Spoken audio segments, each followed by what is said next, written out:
Chromosomes.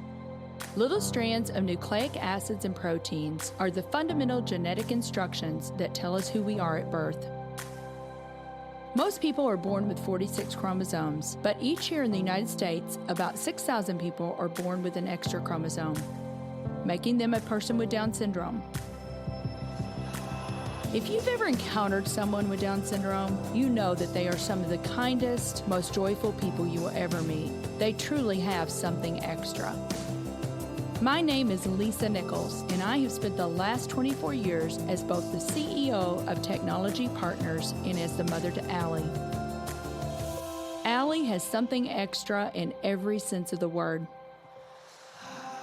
I have been blessed to be by her side as she impacts everyone she meets. Through these two important roles as CEO and mother to Allie, I have witnessed countless life lessons that have fundamentally changed the way I look at the world. While you may not have an extra chromosome, every leader has something extra that defines who you are. Join me as I explore the something extra in leaders from all walks of life and discover how that difference in each of them has made a difference in their companies, their families, their communities, and in themselves. Just so excited to have this panel here. What I'd love to do, did everybody get one of these? Everybody got one of these, right? Have you already read through where people are? Or, okay, instead of just regurgitating a bio, what I've asked these guys to do, I think what's really interesting, and I loved that the panel in here did this. I love hearing, how did you get from there to here? You know, and I love hearing that, and we heard a lot of zigzags. And I think that's always really interesting, you know, to hear how people have traveled along. So these guys have all had a little bit of zigzagging as well in their careers. So I'd like for them each just to take a couple minutes, introduce yourself, and then just kind of talk about, you know, I know about you guys, but I want you guys to do that for our audience. So you want to start? I'll start. I'll go ahead and start. So my name is Katie Haw, and I lead the Healthcare and Life Sciences practice for the Mid-America District at Microsoft. And I lead our enterprise business. So those are our largest healthcare customers in both the provider and payer space. And I certainly, in my career, have zigzagged. I have undergraduate and graduate degree, actually in finance. And so I started off in finance and manufacturing. I worked for Boeing here in St. Louis. And then I decided after graduate school that I wanted to get into technology. So I decided to make that pivot and have spent many years working with healthcare customers. And when Microsoft decided that they wanted to open up a healthcare business, I decided to join that organization, and now I'm currently leading that here, based out of St. Louis. So just a quick show of hands. I think one thing to just start off, I'd love to hear from you all as women that are leading in your households. How many of you are really the primary provider and really the champion of healthcare for your families, either your partner or your children or what have you? So as you can see, it's pretty high. So, you know, as you think about healthcare, it's really personal. We all are in healthcare in some way, but at the end of the day, the healthcare that not only are you doing and managing for yourselves, you're also, as you've raised your hands, are managing for your families as well. And oftentimes, as women, we will manage our children's healthcare, our partners, our spouse's healthcare, but oftentimes we forget to manage our own healthcare. And so as we talk about some of these trends that we're seeing in the digital space, what I'd like for you all to think about is how can you apply these to not only your family's healthcare, but your own as well, because we're here to, you know, as we talked about, bring each other up. Be thinking about that, how you can bring this back to yourself and take care of yourself. In the airplane, they always say, put your mask on first. So make sure that, you know, today as you're thinking about some of these digital trends, how can you put your mask on first and bring these back to your own families? Justin? So when I was much younger, I grew up in a rural town in Georgia, and we got very lucky and were one of the schools that Apple donated a bunch of computers to. So from the age of 8 on up, I went to computer camp and I did computers in class and everything like that. And probably everybody that knew me thought I was going to go into a technology career up until I got to being a freshman in high school. And I thought so as well. But as a freshman in high school, I narrowly survived 2 potentially fatal illnesses. So I had a sinus infection that became sepsis. Got saved from that after a number of surgeries and about a month in the hospital. Went home on IV antibiotics, and then I got C. diff. So it was the early 90s, and they didn't know what that was. But luckily, we were close enough that a physician could drive from the CDC in Atlanta to tell them what I had and how to save my life. So if you know anything about that disease, it still to this day, depending on the group, has a 40% mortality rate. So depending on who you are and how fragile your health is, it can be a big deal. Quickly realized that I had a lot to give back, so I transitioned to a healthcare career. Went to medical school, Medical College of Georgia, went to the Ohio State University in Columbus, Ohio for residency and became a physical medicine and rehab physician. And throughout residency, I saw a lot of patients that needed my help. If you know anything about rehab medicine, we take care of people after really bad things have happened to them. Spinal cord injuries, brain injuries, stroke, burns, and things like that. But I saw an awful lot of patients that needed my help because of something that happened to them through their healthcare journey. Either the right thing didn't happen or didn't happen timely enough, or the wrong thing happened. And so I got very, very involved in patient safety and clinical quality. And the biggest lever that we have, I think, to this day to move that needle very quickly is technology enablement. Fast forward, I went to work at a hospital in Nashville, Tennessee for HCA and had the unpleasant experience of moving from an electronic health record back to paper. So I saw immediately that there was a missing safety net there. Got really involved in lobbying for that, headed up our implementation of our electronic health record at that hospital. And they said, hey, you know, you did a pretty good job with that. Why don't you come do that part-time, which lasted for about 4 months. And then they said, hey, we need a lot more of your time. Why don't you come do that full-time? And so I transitioned into being a division chief medical informatics officer for HCA, which I did for about 7.5 years. And then fast forward to about this time last year, and I had the opportunity to come work for a company that's probably familiar to a lot of people in St. Louis and Worldwide Technology. So had the opportunity to move from helping one health system get better at a time to helping a lot of health systems get better at the same time, which is fantastic. And I also have the great privilege of working for a company that does technology and innovation really well across all industries. Probably everybody in this room would agree that healthcare is about a decade behind, generously. So I get to see all the cool innovations that are happening in other sectors and jerk those into healthcare to help solve our problems. So that's how I ended up where I am. Thank and you, Dr. why I Collier. love my job. Yeah. That's awesome. Great story. Jerry? Hi, my name is Jerry Fox, and I am the Chief Information Officer here at BJC. Thinking about zigzag, I guess I'm one zag of my zigzag career. I have only been in healthcare for my time at BJC. I've been in life sciences a bit, I'll tell you a little bit about that, but I've been at BJC for 2 years. And some of you, Justin, I've got technology background, and I see where the rest of industry is, and I was brought to BJC to help pull some of that together. But let me back up to my career a little bit. BJC comes after 5 Fortune 500 companies that I've worked for. So, there's a lot that's new for me. Healthcare, nonprofit, private, all of that is new. That's a good and a bad. I started my career in the mid-'80s at a company it's LexisNexis is what it's called today. And that was before the internet. And there's a lot of innovation at that point in time for how you do search. And I remember to this day, we tried to sell a product we had called Metis, which was to LexisNexis's legal research, computer-assisted legal research. And we thought, well, we could assist physicians with their research as well. But Metis didn't go anywhere. You probably have a perspective as to why it didn't. And I did that for about 10 years, various jobs. So starting IT, I was the first graduating class out of Ohio University. I didn't go to Ohio State, I went to Ohio University. First graduating class in IT. So that kind of gives you a sense for how old I am. But and that was in the mid-'80s. And wasn't real sure where I was going to take it. So it took me to LexisNexis. They were in my backyard. I'm from Dayton, Ohio, and they were there. That company was owned by Meade at the time. I then moved to a Pitney Bowes company and did some work in barcode printers. So I moved out of electronic research or electronic publishing into really kind of an engineering manufacturing company. I then moved into an automotive retail systems company. It's called Reynolds and Reynolds. And there I'm just doing IT stuff, but I'm seeing it in different industries. And there I was more consumer facing, because if you think about when you go to a car dealership, at least in the past, all these forms that were printed and the systems that are run in a car dealership, that's what we did. I, at that point, went and got my MBA because I just felt like I wanted to know more, I needed to know more.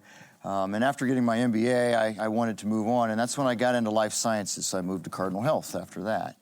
And at Cardinal Health, I was there for 4 or 5 years, still in IT, and I won't bore you with the things that I was doing, but really was just sort of taking pictures throughout my career. You know, people always ask me, why did you go where you were going to go? Why'd you end up at that place? And for those who get to know me, I have 3 principles in my life, which are faith, family, and fitness. You know, when I reflect upon my career, every time I made a career move, even when I came to BJC, I had multiple offers. I really think that I'm at a place where I am. I put that faith piece in there. Something led me to where I am at the point in time.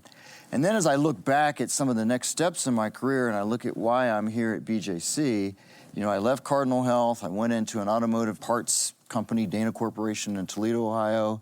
And then I moved to a manufacturing company, an industrial controls business, which is Rockwell Automation in Milwaukee. And in all of those, I did a lot of enterprise work. I did a lot of architectural work. So I was driving architectural or scalable architectures as well as operational excellence. But if I look at what I'm doing at BJC, it's coming in and it's looking at how do we drive systemness, how do we drive scalable architectures, and how do we take some of the things that Justin was just talking about that other industries have just taken for granted and apply them in healthcare. So I love being here. That's my story quickly for who I am and why I'm here. Great. Thank you, Jerry. Katie? Hi, I'm Katie Nowak, and my official title today is Care Management, Information Systems, and Business Support Vice President for Mercy. So how in the world does one get into a position with such a long title as that? Well, you start as a physical therapist, of all things. I am a physical therapist by trade and practiced for the first 8 years of my career, partly in Chicago and then moving back to the St. Louis region in all the various settings, inpatient, outpatient. I did not do home health, but I did the LTACs and the rehab facilities, just everywhere that I could gain that experience within physical therapy. When I moved back to the St. Louis region, I was appalled that we were still writing our notes. And I would spend hours after seeing 30 patients just documenting notes. Many times very similar notes, one after another. So I had the opportunity to move over to SSM Health's electronic health record team. And that really gave me the launch into this technology career that I have developed then over the last 13 years.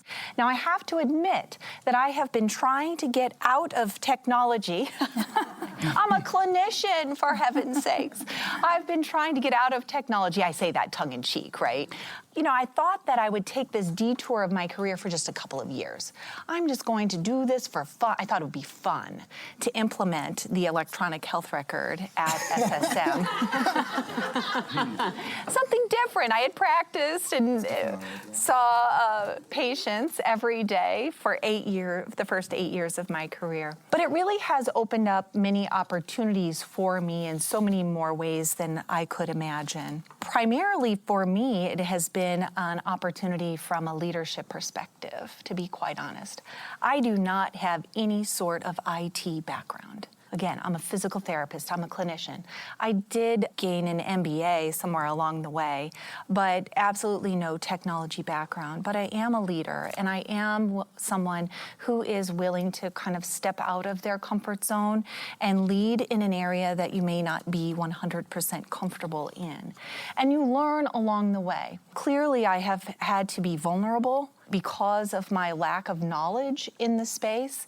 But as I have practiced in this space and empowered my team, I have learned so much. They have grown so much because I have allowed them to do what they do best. They look to me for that guidance and training and leadership training, not technology training, but really as someone to bounce ideas off of, because I ask a lot of questions and I'm able to guide my team. So I implemented the electronic health record that launched me into the leadership path of my career. Moved to Mercy. Again, remember I was trying to get out of IT. So I'm not physically in the IT department within Mercy. I'm in the care management department, but I do lead a team that manages all of the claims data for our value-based care contracts. So we bring in the claims data, we analyze data, and we identify opportunity to reach out to patients in most need of our care. And I think we'll get into this a little bit later, is to really understand where we are going to be able to make the greatest impact. While we would hope that our population has a real strong focus on health and community wellness, and that is certainly a focus of ours, we really do also need to focus on the sickest of the sick and identify those patients who are sick and who have the rising risk. And that's really where I have found I have been able to develop my sweet spot, combining that understanding of clinical care and patients and where they need us the most with our data and analytics side so that we can reach out to those patients and help them. So that's where I am in my career. That's great. Several things in there I'm thinking about. I think it was Joanne Levy talking about being comfortable with the uncomfortable. So being in technology, maybe not comfortable, but getting comfortable with that. And then as my good friend Dan Roberts says, technology is the engine. So, you know, you're in a good space. Dr. Nagda? I should have gone first. Like everybody else here, I don't think you want to put yourself in a situation in life where you're not driven, because the reason why everybody's had a zigzag is because they're driven by something. I don't know if you find your why. That's really what they're telling. That sort of reaffirmed it for me.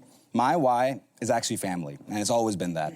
But it's also been, I'm a giant nerd. I have a vision on what technology wants to be, and I want to make it a reality. And I actually agree with some of the panelists before about some of our shortcomings. You know, it's a double-edged sword, and you can actually make it into a strength.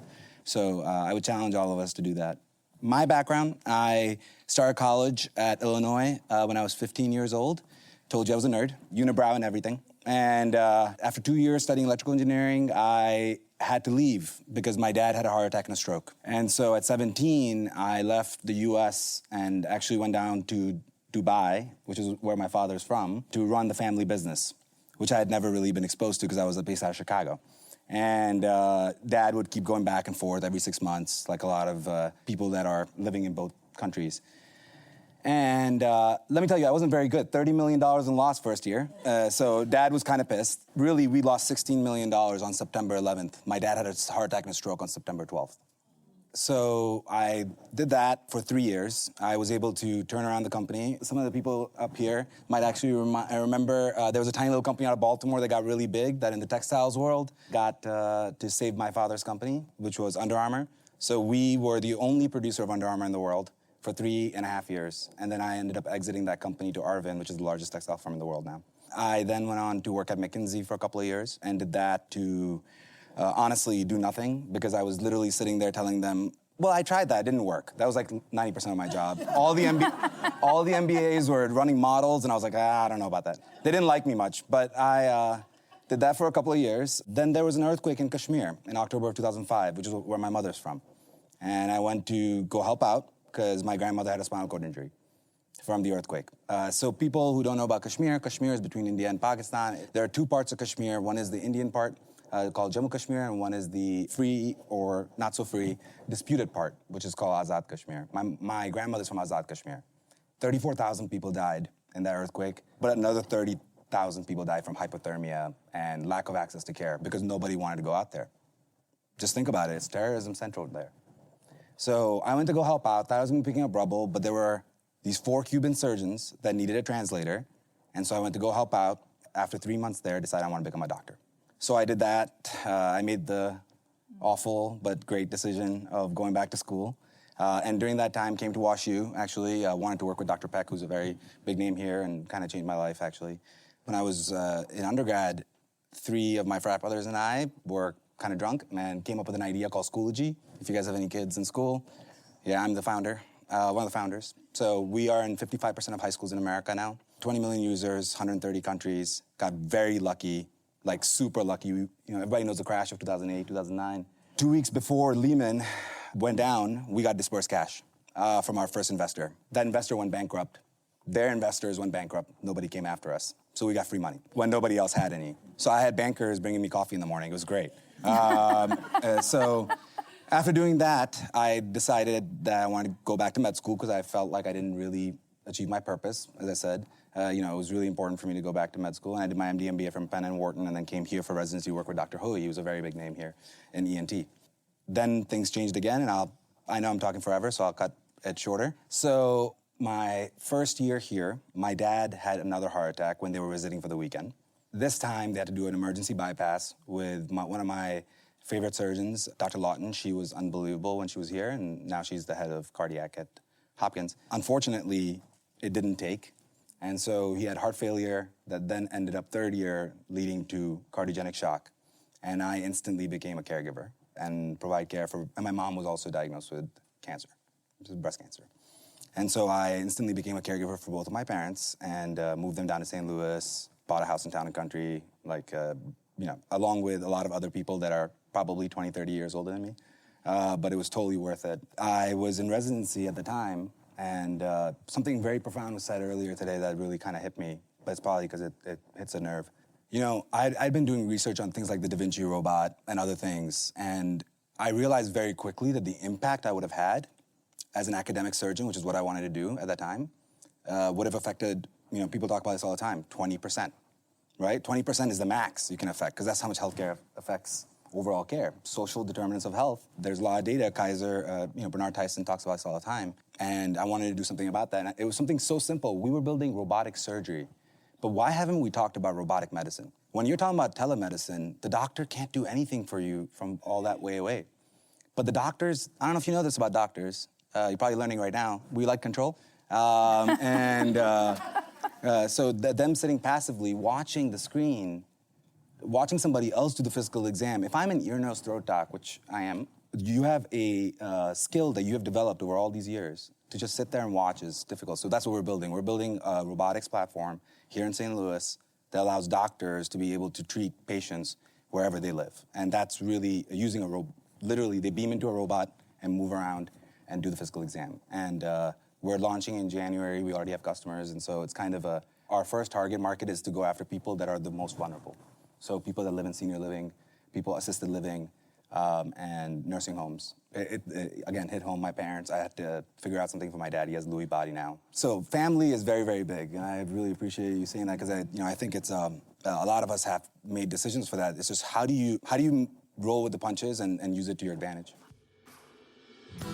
Hey everybody, this is Brian Muncie and I'm the executive producer of the Something Extra podcast. Now I know you're listening to this show and thinking, wow, this podcast thing seems to be taking off. How do I get started with my own podcast?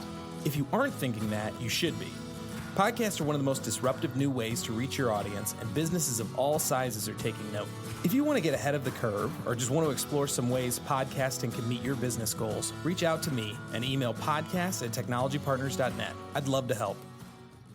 Oh, wow. I think we answered all the questions, so we can just all go home now. No, totally teasing, but that's a perfect segue, Dr. Nagda, to what we want to talk about with the digital health and the promise that it has to radically change the landscape as we know it. So what you're talking about with the robotic avatars and that sort of thing, I mean, that is precisely what we're talking about. But let's talk about that a little bit more. And Katie, I'm thinking you with the virtual care center, anybody that wants to weigh in on, the digital health and how it's going to radically change the healthcare landscape. Sure. So I could take a stab here. First, I think that this is the way of the future. As it was mentioned earlier, healthcare is a bit behind in other areas, but we're quickly recognizing that and moving into spaces where we can make a difference. Specifically with Mercy, we have begun to put iPads into the homes of our most vulnerable patients so that we are then able to have video visits, if you will, with the patient on a regular basis in their homes. And it's not always with a physician necessarily. It is with the most appropriate care provider. To tie right into that, though, we cannot forget about our care management team as well. So while we have all of this great technology and high tech putting an iPad into the patient's home, there are some very basic fundamental pieces of outreach that we cannot forget about from a caregiver perspective. Being able to reach a patient via a text message is the way to go oftentimes today. And just remind them, have you taken your blood pressure today? Have you weighed yourself? Have you checked your blood sugar? Those are the types of interventions we are also doing through Mercy. We are able to reach so many more patients by integrating these other pieces of technology versus having to call them on a telephone when chances are they're at work, they're at the grocery store, they're caring for another person in their family. People are busy. So we have to make sure that we are leveraging ways to touch all of our patients differently and also touch so many more of our patients. Mm-hmm. Right, Yeah, Jerry? the way that I really think about this coming in pretty agnostic is that this is really all about data. If you think about industries that have been transformed and there was this movement of, every company is an analytics company, every company is a technology company, that's true here. This is really all about ensuring that I can take the plethora of data sources and bring them together to personalize the care. And that can be prior to me coming in, prior while I'm healthy. Danish was just telling me a story about Chinese pay for their insurance when they're healthy. They don't pay for their insurance when they're sick, right? But anyway, that's a data source while I'm healthy. There's a data source when I'm being treated. There's a post-treatment data. But being able to bring together data about me, data about my genomics, data about me personally, data about my clinical care, allows my plan to be created more personalized. So when I think about from a technology standpoint, where does technology come into here? Technology provides the ability for our providers to really utilize data to make us more intelligent, to make us more personalized in our plan. A couple of things I would throw out. So one is I think we have what seems like a paradox, but actually is a synergy, and that's the balance between population health and personalized health. Right, we know in population health the things that need to be done in general for people that have condition X, and managing that well is vitally important to this move from volume to value. The personalized side of that seems like it would be sort of a contradiction. You're taking care of a group of people generically with a checklist. The personalization part of it is for that category of treatment or that category of intervention, which thing is going to work for you as an individual, or for me as an individual, or for our kids as individuals. So knowing how to balance that so that the effect is what you're going for. We see that definitely happening with the genomics, proteomics, you name it, omics. It's massively data rich, and today we're still insight poor, but we're working on that. So as we use AI, machine learning, deep learning, the things that are becoming technologically possible with the simultaneous occurrence of many more valuable data streams coming into the mix, I think we're going to see an explosion of improvement. The other thing that we have to also talk about, and you mentioned post-acute care, which is definitely a huge place, but it's also the management of chronic disease, knowing that 90% of people who are retirement age or older have at least one, and 77% have two or more. It's managing those chronic conditions that lead to other bad things. Remember earlier I talked about the things that weren't done or weren't done timely enough. So how could we manage that person's blood pressure and cholesterol and diabetes so that they don't have the heart attack, the stroke? It may not be 100% effective, but if we can keep people healthier for longer and prevent those downstream outcomes, in the case of diabetics, of amputation, of kidney disease, of blindness, how much better off is that person's life? And how much better off is it to the system when you've also saved all of those costs of all of those complications? So I think that is really the direction that Mercy Virtual is a forerunner in. If you haven't read Eric Topol's most recent book, Deep Medicine, you really should. And they're highlighted prominently in that for good reason, because they've been skating to where the puck's going to be for quite a while now. It's just now that the rest of healthcare is waking up to the fact that that's a necessary intervention. with American Heart Association coming out and saying, we don't really care about the measurements in the doctor's office anymore. We want to know what happens in the home. We want those hundreds of measurements over the course of a year, not the 3 or 4 that you got when you went to the doctor, when you were either really nervous or maybe on your best behavior because you wanted to impress the doctor. But either way, it's probably bogus, and it's not reflective of how you really are in your day-to-day life. The same with our diabetic populations, right? You've got the blood sugars when you know what they are. It's what are they always? And not necessarily that we're missing the highs, because your hemoglobin A1C kind of gives you a little bit of an idea of that. It's a test that you can do that gives you that sort of a 6-month window on what their blood sugar's been, but really is keying on the highs. The lows are just as dangerous, if not more deadly, and that's what we completely miss. So how do we measure things over time in the home with those remote monitoring programs and then apply the AI and machine learning to say, hey, this needs human eyes and this needs a human intervention? Your patient with heart failure who gains 5 pounds overnight, is it water weight or did they forget to take their shoes off this morning? Let's have a conversation over an iPad and find that out with the appropriate caregiver to say, is this an emergency? Is this a medication change? Is this a come to the ER now? Or is this could you take your shoes off and weigh yourself again? How do we take some of that humanness to give people better quality of life for longer and take the costs out at the same time while still also taking the weight off of our care teams who are just running themselves ragged, taking care of people who are sicker and sicker and sicker and sicker, and do some things so that every now and then they get to take care of somebody who's doing fantastically well because they're being managed constantly and not episodically. So you mentioned diabetes and how there's really so many other downstream implications that occur as a result of being a diabetic. And one of the things that Microsoft has done is partnered with a company called Iris and Cox Healthcare in southern Missouri. And what we do in the primary care office is we measure how a diabetic is doing relative to their eyesight, because a lot of diabetics have blindness issues. And it can be done in their primary care office. They don't have to schedule another appointment. They don't have to go to a specialist visit, which would increase their costs.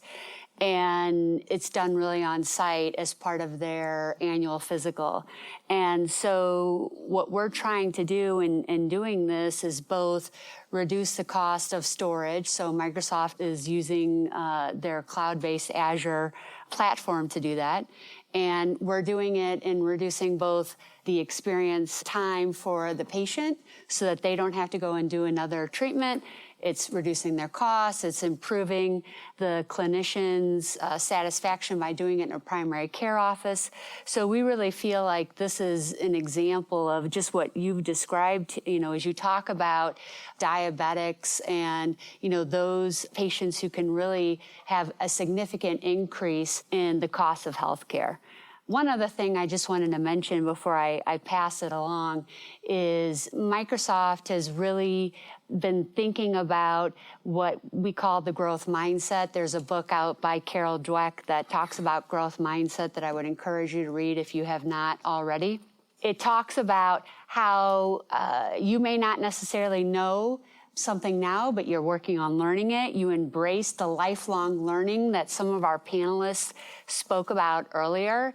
And one of the things that we do as a growth mindset company is every year in the summer, we have what we call a hackathon for good. And employees across Microsoft can partner together to come up with different ideas that go through a judging process, and they hand out awards.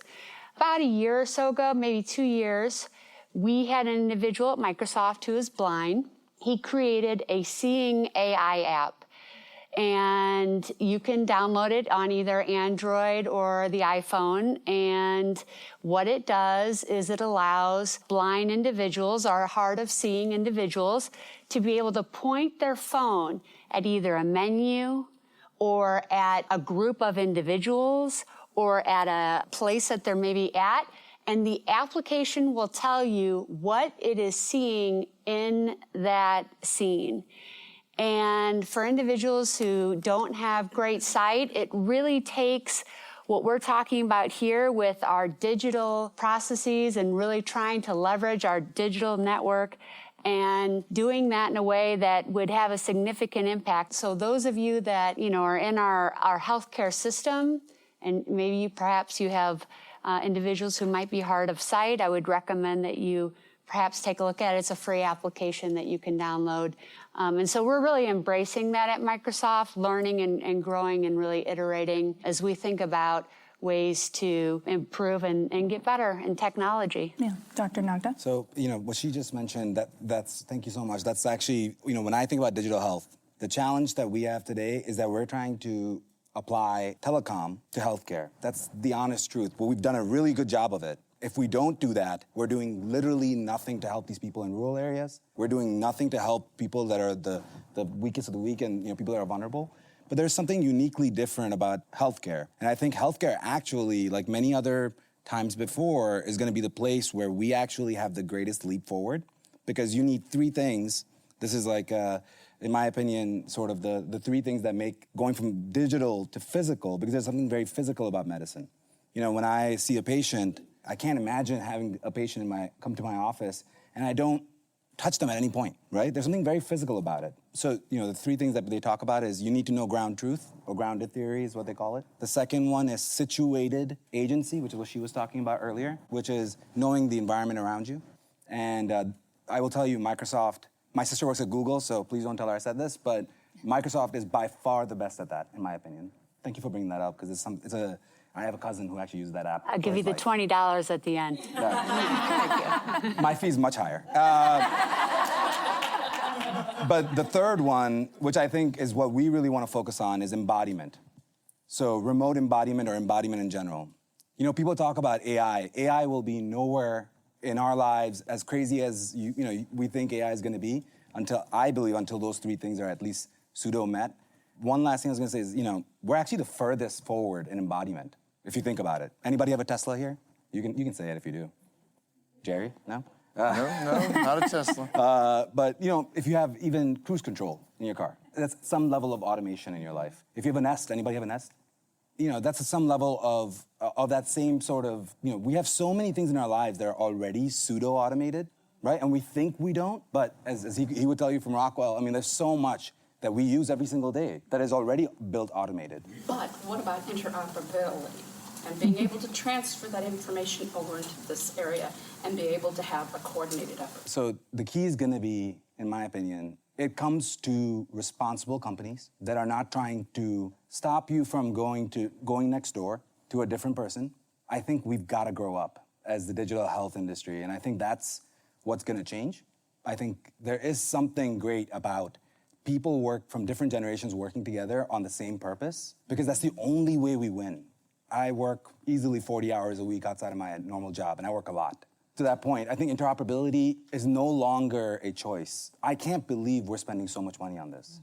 We should be so embarrassed as an industry. It's ridiculous. I go see a doctor in one system, I have to download it, scan it, transmit it, upload it to this health system just to get some lab results from one system to the next. My father nearly died because of interoperability. So we can talk about that offline, but just want to let you guys know that in my opinion, there's a lot more that we need to do as an industry before we get to the point where we actually will have the real big transformation. Yeah, and I'm sure it's not the case for any of the health systems represented here, but as a patient and somebody who's been in and out, like all of us have, we have interoperability problems within the same system. You go to one doctor that's in the system, you fill out the form, whether it's on paper or on the web, great. Now they have my information. Until you go to the next doctor, or you go to the hospital or the ER or an urgent care clinic, that's all part of the same system, and you got to fill out the same stinking form again. It's not just between systems that we have problems. There's a lot of areas where we have to really improve. And I would say it's probably the same as if you were building a road or a railroad in the old days, since we're the gateway to the West. If you have something that's in your way, you either go around it or you blow it up, right? So that's thank you for whoever said that. So that's basically what we're looking at with interoperability. And there are ways to work around it today. They're not the greatest, but they'll get you around the problem. Or we've got to have the system grow up, just as you said. We've got to have companies get responsible. And a lot of it's on the EHR vendors, and a lot of it's not on the EHR vendors. If you don't mind, I want to throw one quick comment on that, coming from outside of industry, and your point is very valid. I look at the way one of the prominent EHR vendors that starts with an E operates. The way that they operate today, and I compare that to my career 20 years ago, and I look at SAP and the way that SAP used to operate, and I looked at how the company evolved, and I looked at some of the same controls and the same way they went to market and the way that they thought about themselves as a company, and it fell apart. And it fell apart a lot from a consumer standpoint. And I see that happening. I went to my first UGM this year and all that grandiose stuff, and I listened to Judy and I listened to Carl and I listened to where they are as a company. And I can see, you talk about interoperability, right? A lot of this is controlled by hiding behind regulation, hiding behind various elements that have been prominent in healthcare, that market dynamics and consumer demand will definitely drive some changes around, so.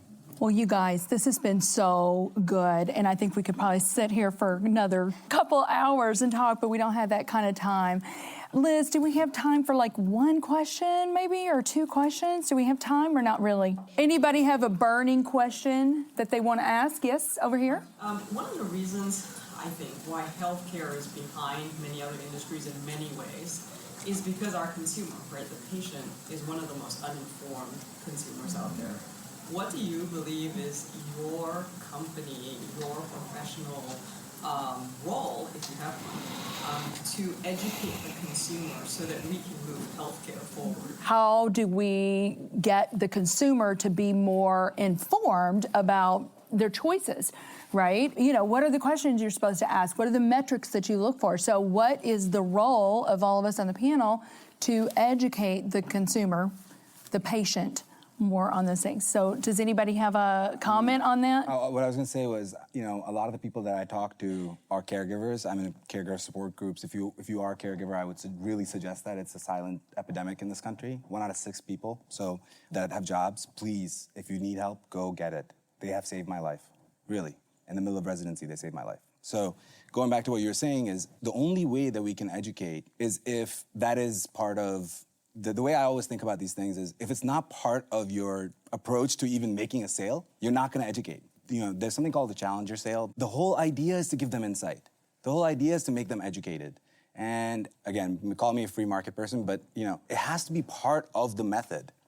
You know, when you think about cars, it's an industry that has evolved probably way faster than other industries, but it wasn't like that maybe 10 years ago. But actually on the back end, it was, not on the front end.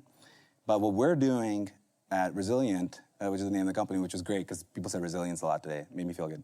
What we're doing is at every step of the way, if there's something we can do to make the caregiver or the family member's life easier, we just do it.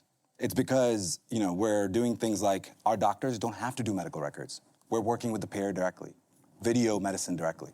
We're convincing them to allow the video to actually be counted as part of the record because we are actually doing the physical exam, so I can tell you which part of the exam you were. So my point is that gives us more money to be able to spend on things like education so we can make sales.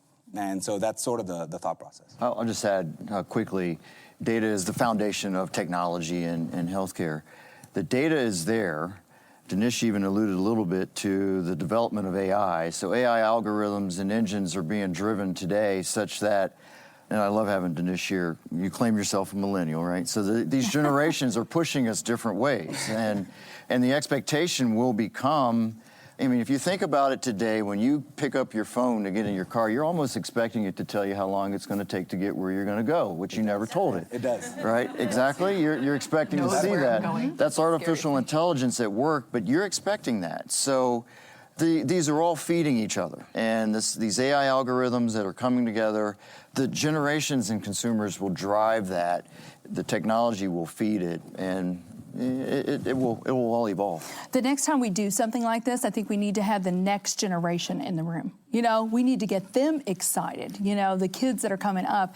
I mean, because I just think about St. Louis, we are a powerhouse, really, when it comes to healthcare, you know, and we should be winning in that space. So let's go out and recruit more young people, Gen Z. So, well, thank you so much. I wish we could keep going, but we're already over time.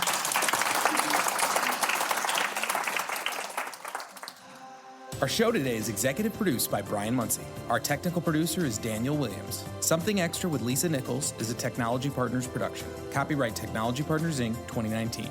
For show notes or to reach out to Lisa, visit tpi.co/podcast. Don't forget to leave a review on Apple Podcasts, Google Play, or wherever you listen.